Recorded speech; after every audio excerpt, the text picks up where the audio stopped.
Сайн байна уу. За, сайхан наадам болж байна. Нийт ард түмэндээ бүгдээрэнд нь одоо баяр наадмын мэндийг төшөөлье. Гэр бүлэрээ бас солонгос явчаад урд шөнө ирлээ. Тэгээ өнөө өглөө гарч ирээд шууд стадионод орой явж да. Стадион төв цэнгэлт дээр ер нь жил болгон наадаж амждаг уу? Энэ жилийн тухайд л ирж байна. Жил болгон бүр зав гаргаж ирдэг. Найзууд бөөнд бүх найзууд байдаг. Тэгээ нийлж байгаад одоо ер нь 5-5-аас хойш ер нь жил болгоо. Сүүлийн нэг бараг л 10 жил үзэж шүү. Наадмын нээлтийн үйл ажиллагааг хараад хэрхэн харж дүгнэж сов бас хүмүүс нийлээ ам сайтайх шиг байлээ. Тий, нээлт ажгүй сайхан болж байна. Би нөгөө нээлтийг замдаа юугаар л онлайнаар л үзээд лээ.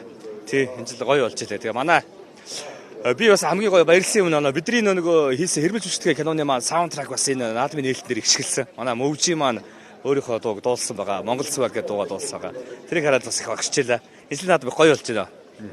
Өнөөдрийн бүхий хувьд нэлээ оргил барилдаанууд явагдсан шүү дээ. Өөрийн чинь ямархуу аль нутгийн хингэдэг бүхчүүдийг үзүүр төрөөдөө нэлээ найдвартай гэж таамаглаж байна. Бас нөгөөтэйгөр шинэ начнууд дээр ямар гоё.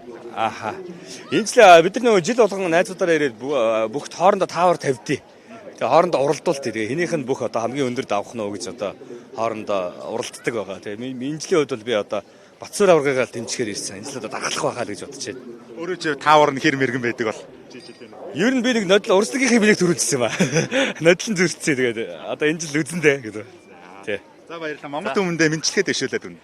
За тэгээ миний Монголын ард түмэн одоо үндэсний одоо дархлаа болсон энэ сайхан баяр наадмаараа бүгдээрээ одоо дэлхийд ганцхан Монгол наадмаараа дэн цогтоод сайхан наадцгаагаарай.